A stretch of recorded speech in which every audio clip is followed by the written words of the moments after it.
প্রতিদিন আমরা একটা করে হজ আর একটা করে উমরা করতে পারি। প্রতিদিন একটা করে হজ একটা করে উমরা করা সম্ভব। বলতে পারেন ভাই কিভাবে? এই হাদিসটা আল্লাহর নবী মুহাম্মদ সাল্লাল্লাহু আলাইহি ওয়াসাল্লাম বলেছেন, আমি এবার সবগুলো বলতে গেলে অনেক সময় যাবে, সংক্ষিপ্ত করে বলছি।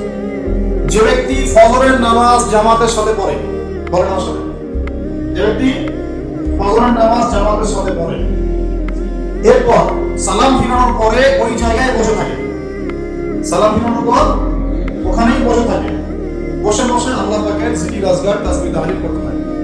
ধরেন আপনি আয়াতুল কুরসি পড়লেন, তিনবার পড়লেন, ঠিক আছে, আপনি সুবহানাল্লাহ পড়ছেন, আলহামদুলিল্লাহ পড়ছেন, আল্লাহু আকবার পড়ছেন, মানে যেগুলো জিকির আজকার মাসনুন জিকির আজকার, যেগুলো অথেন্টিক প্রমাণিত। প্রয়োজনে বসে কোরআন তেলাওয়াত করলেন, কিছুক্ষণ আল্লাহর কাছে দোয়া করলেন, এভাবে হতে পারে। এভাবে করার পর সূর্য উঠে গেল, ধরেন জামাত আপনাদের এখানে কয়টায় হয়? হ্যাঁ, 5:50 বা 55 এরকম না? সূর্যোদয়টা হচ্ছে এখন প্রায় 6:30 কি 40। ধরেন 7টা পর্যন্ত আপনি জিকির আজকার করবেন, নামাজ পড়লেন, ধরে সকাল 7টা পর্যন্ত ওইখানে আপনি আছেন মসজিদে, জিকির আজকার করছেন, তাসবিহ তাহলিল করছেন, কোরআন তেলাওয়াত করছেন, একটু দোয়া করছেন, ঠিক আছে? এই সময়টা কাজে লাগান। সূর্য উঠে গেল, ওঠার পরে আপনি মাত্র 2 রাকাত নামাজ পড়লেন, এই নামাজটাকে বলে ইশরাকের নামাজ। কিসের নামাজ? ইশরাক। এবার আপনি চলে গেলেন, মসজিদ থেকে বের হলেন, নবী সাল্লাল্লাহু আলাইহি ওয়াসাল্লাম বলেন এই ব্যক্তির আমলনামায় একটা কবুল হজ একটা কবুল উমরা লিখে দেওয়া। এগুলো পাওয়া যাবে? একটা হজ করা চারটাখানি কথা, সবার তো তৌফিক হয় না, হয়? অনেকের টাকা আছে হজ করতে পারে না, আছে না? অনেকের টাকা আছে হজ করতে পারে না, সামর্থ্য আছে যেতে পারে না, অনেকের শেষ বয়সে শরীর কুলায় না, আর হজ উমরার কাজগুলো একটু কষ্ট আছে। এগুলো বৃদ্ধ বয়সে যারা যান তাদেরকে বেগ পেতে হয়, ইমানের জোরে তারা করেন, কিন্তু শারীরিক কষ্ট আছে। এই কাজগুলো যুবক বয়সে করা উচিত। আল্লাহ তাআলা আমাদের সবাইকে যৌবনে হজ করার তৌফিক দান করুন। যারা আল্লাহর পর দেখে না, তাদেরকে আল্লাহর পর দেখার তৌফিক দান করুন। তো এই আমলগুলো আমরা ছাড়বো না ইনশাআল্লাহ। আরেকটা আমল আমি বলে দিই, এটাও খুব গুরুত্বপূর্ণ একটা আমল, আর আমি যা বলছি আল্লাহ পাক যেন আমাকে আমল করার তৌফিক দান করুন। আল্লাহ রাব্বুল আলামিন একটা হাদিসের মধ্যে, কুদসির মধ্যে বলেন, রাতের শেষ অংশে আল্লাহ পাক বলেন, রাতের শেষ অংশে আল্লাহ রাব্বুল আলামিন প্রথম আসমানে নেমে আসেন। কিভাবে আল্লাহ নেমে আসেন এটা ব্যাখ্যা করার দরকার নাই, এটা যারা ব্যাখ্যা করতে যাবে গোমরা হয়ে যাবে, ঠিক আছে? কোনো দরকার নেই। আল্লাহ বলেছেন আমি নেমে আসি, কিভাবে আসেন আল্লাহ ভালো জানেন। আল্লাহ পাক তার শান অনুযায়ী, তার সওগাত অনুযায়ী এটাকে বাস্তবায়ন করবেন, আমাদের ভালো দরকার, ঠিক আছে? কয়েকটা বিষয় নিয়ে খুব বেশি ভাবতে যাবেন না। আল্লাহ পাক কেমন, আল্লাহ কোথা থেকে আসলো, ঠিক আছে?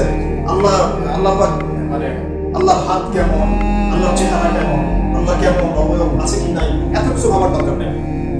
যারা এমনি বেশি ভাবতে গিয়েছে গোমরা হয়ে গেছে। আল্লাহ আল্লাহর মতো, আল্লাহ কার মতো?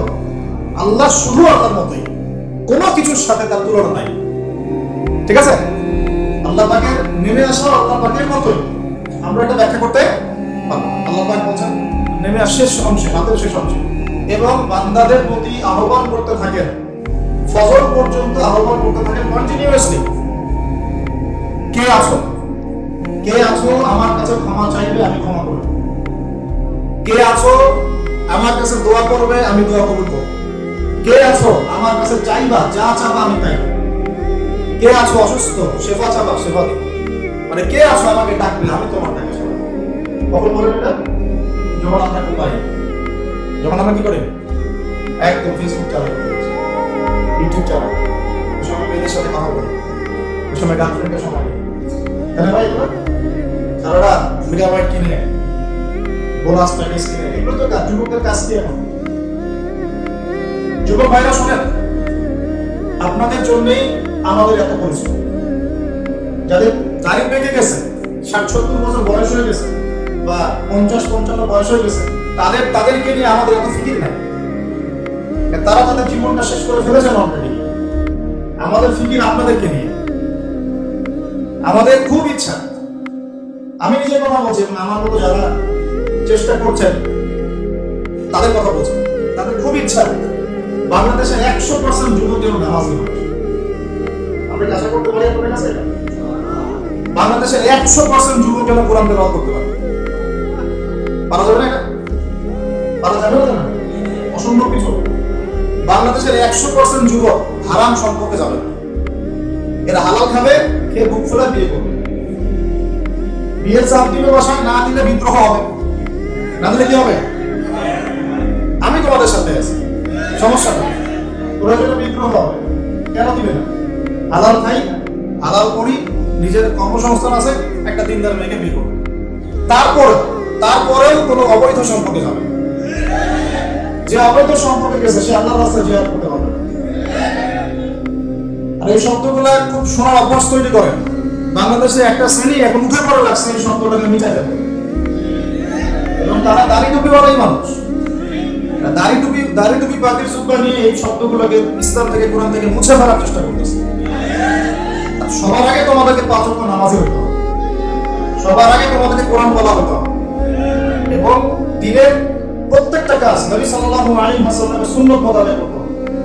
এইভাবে যখন নিজে থেকে গড়ে তুলবা, হালাল রিজিক খাবা, তারপর নেককার স্ত্রী বিয়ে করে আদর্শ পরিবার গঠন করবা, সবাই সৎ কাজে আদেশ করবে, অসৎ কাজে নিষেধ করবে।